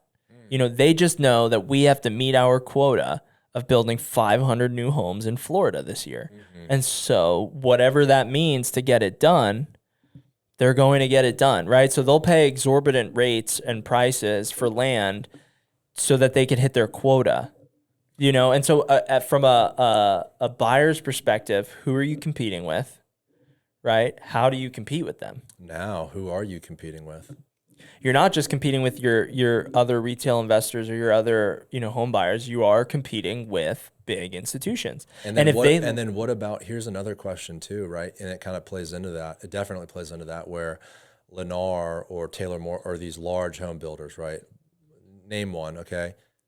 I've seen some shit where they've packaged up some of their communities as rentals. Oh, that BTRs. BTR is huge for that reason. I think a lot of those builders say, dude, we'll just package up 150 unit single family community as rentals, sell it to Blackstone, exit. Hey, we get our money. We don't give a shit. You're going to see a lot of these production builders shift into, let's just build this as an investment and sell it to this huge fund. That's another thing that I think is going to get shut down. That ain't going to last forever. The government's not going to allow institutions to own everything.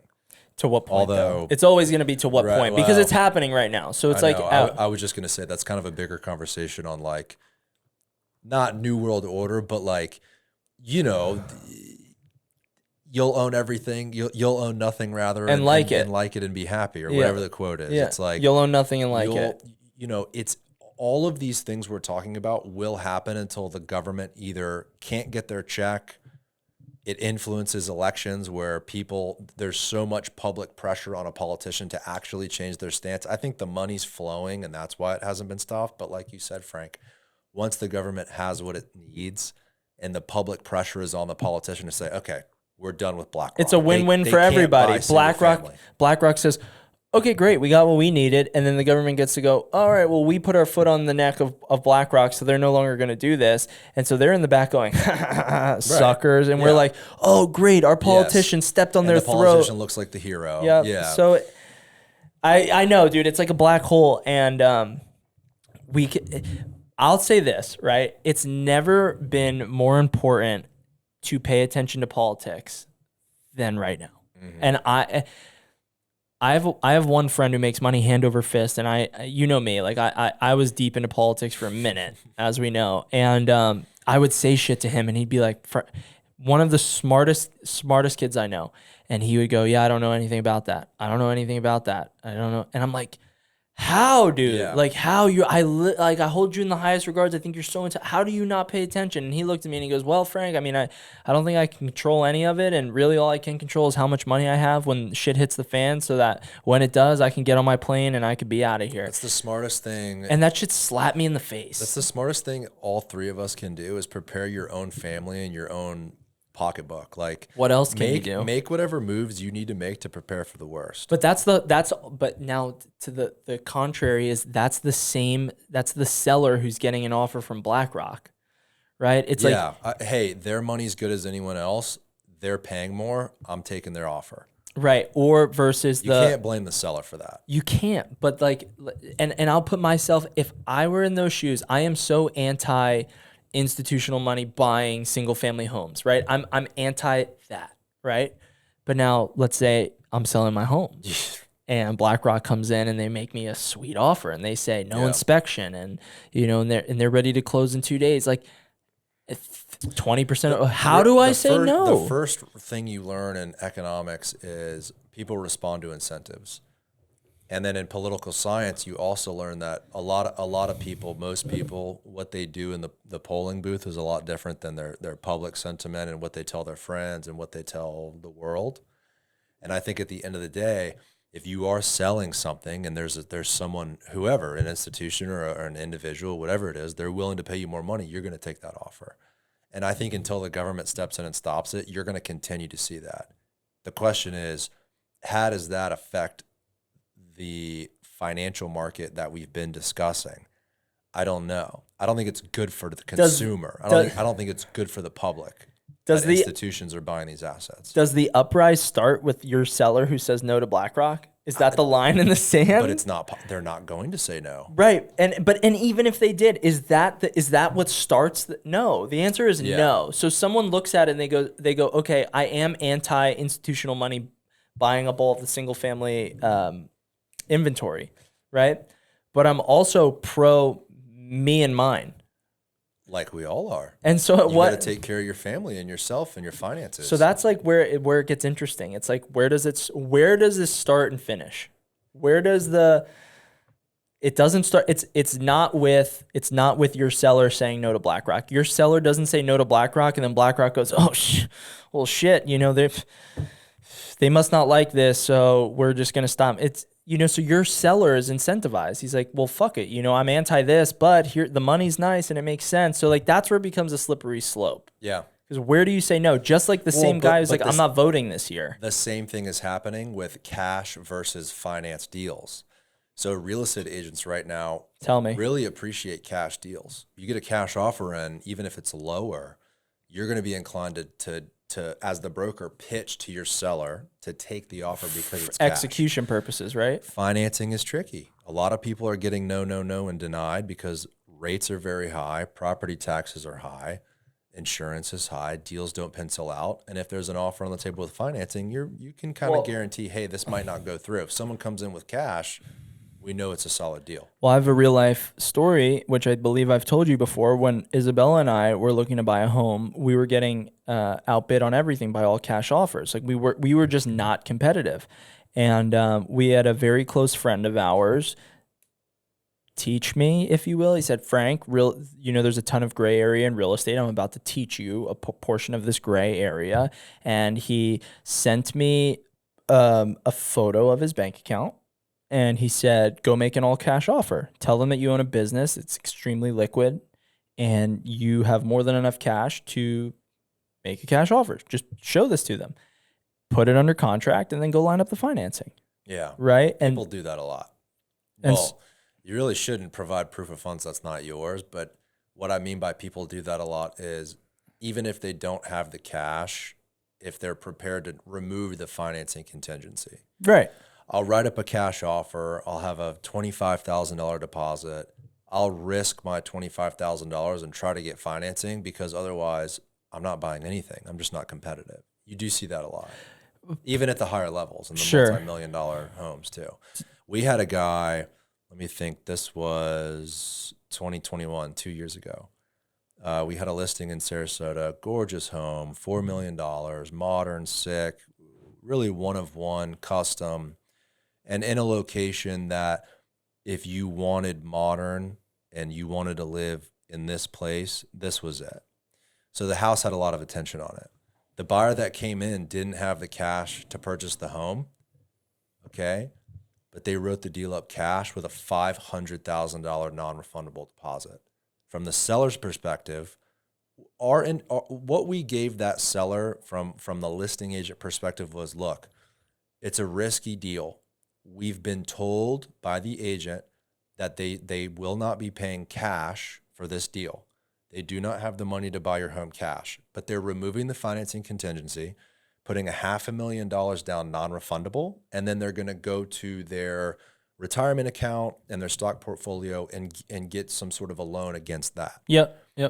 What the seller told us was, and these were very sophisticated sellers. We didn't need to tell them anything. They're husband and wife, both attorneys, very sophisticated, right? They're very, the direction that they gave us was, nothing that we could combat because of who they were, right? Their pedigree was high. The seller said, dude, I don't care. I almost want him to default. I'll take his $500,000 and I'll go sell the house to someone else. So you even see that type of competition between cash and financing, where a financing guy, someone who needs financing, will say, fuck it, I'll just write it up as cash. What about when you start talking VA? Yeah. My sister was in a battle. Nobody wanted to accept her offer because they were using a VA loan. And everybody knows that the red tape around a VA loan, that they have extended it. I mean, right? Yeah. There's additional inspections. Right now in the market, a solid deal is better than no deal at all, And I think that if you get a cash offer, the real estate agent and the seller is going to be heavy towards that not having a financing contingency. That's just where we're at. Yeah, I mean, and again, our market particularly Which is not where we were a year and a half ago when debt was 2.5%, 3%, because it was like, well, they're kind of handing out free money. So like who's not going to close on this deal? Yeah, exactly. Who's not going to get funding? And today you don't really see that. Financing is shaky. Do you feel that there's been a slowdown in the buyer pool? Yeah, I mean, you feel it. Last spring, some homes had 15, 20 or more offers. It was a literal frenzy. I had never seen a frenzy like that. The last time was in like 2008. When was this? Was that when I was trying to buy? This was after you were trying to buy, I think. This was last year, early on in the year, January, February, when the market shifted kind of in late spring, summer. But that period of time was a pure frenzy. Now today, a premium home, and Tyler just had his closing. He kind of dealt with this on his listing. A home that's not ready to go, fresh painted, staged, all clean, nice, ready to move in. Okay, that home, a beautiful home, that might get multiple offers in a great location.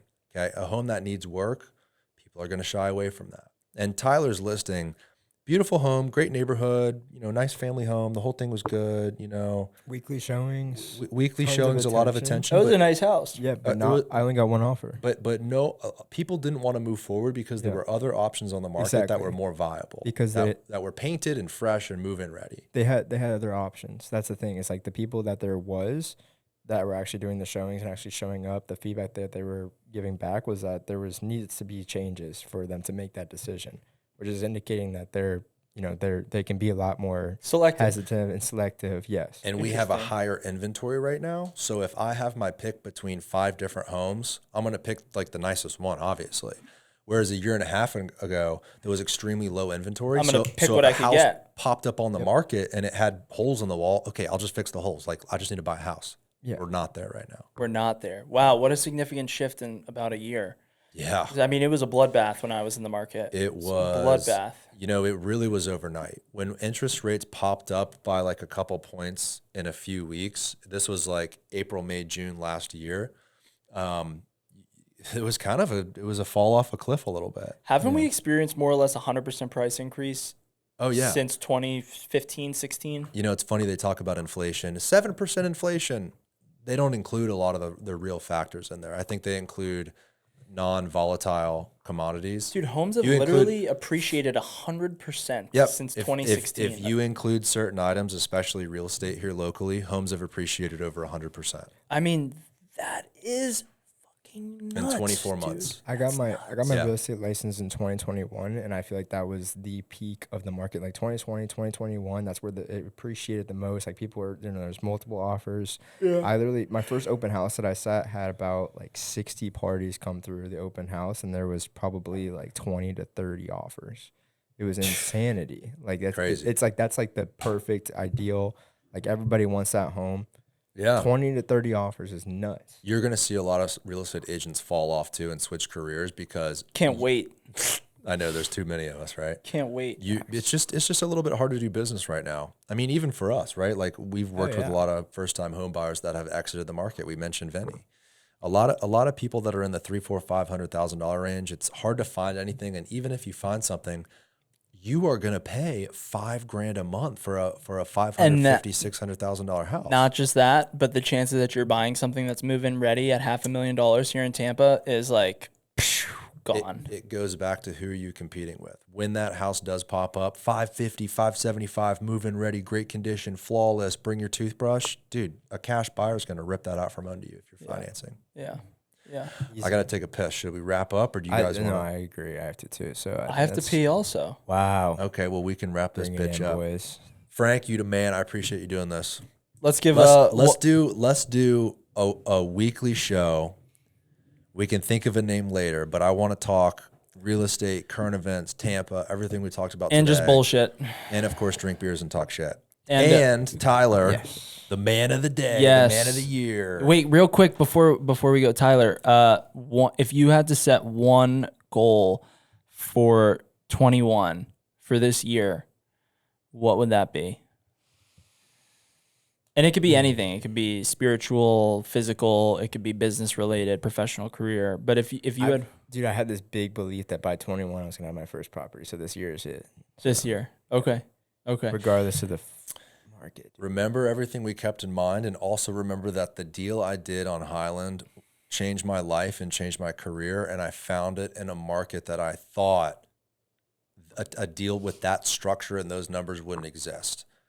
So this whole conversation today just goes back to patience in the market. Know your market. Know your market, know what you're looking for, and don't be afraid to go off market and pursue something.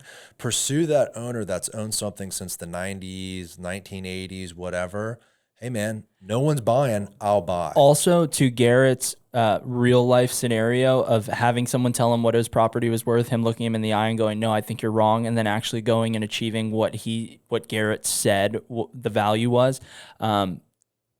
If you know your numbers and you're confident in your strategy and your business plan, and you've really crossed your T's, dotted your I's, don't let the general market sentiment tell you no. Go and execute on your project. But now is absolutely the time to know your deals front to back. And then the last thing I wanted to add is I got this awesome piece of advice from one of my principal brokers back at Marcus, which I've probably said to you a number of times.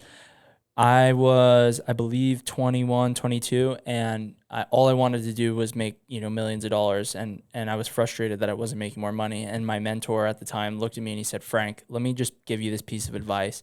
Dan Corcoran, shout out.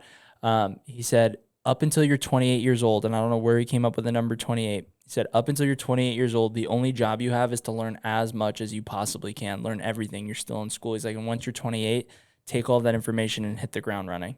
Absolutely. So that had. Is he related to Barbara? I don't know.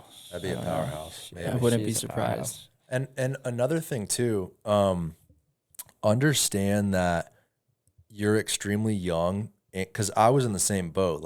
And I think any young guy or girl who's ambitious, millionaire by 25, millionaire by 30, you kind of put these restraints on yourself. First property at 21, that's a great goal to have. Understand the market doesn't care about your goal, right? It might not happen till later, but also at the same time, understand that you can make moves outside of the market. Like I mentioned, you can go off market, you can find a property. Also remember too, that there's people in this town here in Tampa that are so bullish that they will partner with you on a deal that an institution won't, maybe Frank won't, even a lot of local lenders won't. Dude, there's money in this local market that has no doubt that this real estate market will appreciate. You could find a guy to partner with you on a deal that a bank won't do. Yep, absolutely. Yeah. And that's where we could end it after this, but that is where a lot of guys are pivoting, and we're not by choice, but because they have to. You have to get creative these days. A lot of private money, alternative lending, quite literally the best product in the game right now because there's not access to anything else. Yeah. So getting creative, partnering with people, utilizing what is available, looking at the cards that are dealt and actually taking those and going, okay, what is my best play is the only option we have right now. So 100%. Overall, I think we're all very positive on Tampa real estate, but definitely very curious to see at a national level what happens. I don't think we're driving off a cliff. I just think there's an uncertainty in the market that I find fascinating. We're going off-roading. We're going off-roading. Yeah. I'm thankful we're in Tampa. I'm thankful we're in Florida. I wouldn't want to be doing what I do anywhere else. So it's good to be here. Amen. And I think the market appreciates. Maybe it's at a slower level than it has been. Maybe it's not 100% in 2 years like it was, but I think we're going to do just fine. And all the love to Tampa Bay Rays. Yeah, Rays. Go Rays. It's Raise fucking up. isn't that Raise hilarious? It's hilarious. 2043. Till I'll be next time. 50 years old. We'll see you guys in My- 2043. My baby will be in high school by then. Going to Or raise actually, no, he'll be your age, bro. How crazy is that? In 20 years? Whoa. Dude, and you're That's gonna be insane like, to think about. You're gonna be like, yeah, and I was sitting there bullshitting with my friends about how dumb. I'll be in the this stadium thinking I was wrong the whole time. Here I am with my fucking cane and my eyeglasses on. Lastly, if we did a weekly show, Yeah. what would you name it? Am I gonna be the? I'm not putting you on the spot. We're just No, you're thinking not. of You're not. funny You're not. ideas. Like what would? Footlong and the boys? But who's footlong and who's are we the boys and you're footlong? Yeah. Drop it in the comments. back Drop in- some names in the comments. Back We're gonna in need some help here. college, back in college. Now this was self-proclaimed, but everybody called me. They called me. Self-proclaimed. That's Ba- the issue. The AK, the Podfather. No, they called me Ballpark Frank, which the spinoff would be Footlong. Okay. So Well, we're gonna go off here and think about it. We'll do a poll. We'll do a poll. we're All right. we're out on Footlong and the boys. It's still on the table, only because there's no other names on the table. That we can't leave the table empty. You throw something out, I put mine. Footlong and the boys, and we'll think of something else. Yeah, you ain't got it. That's a wrap. All right, that's a wrap. That's a wrap. Love you all. Bye, everybody. Thanks, ya. fellas.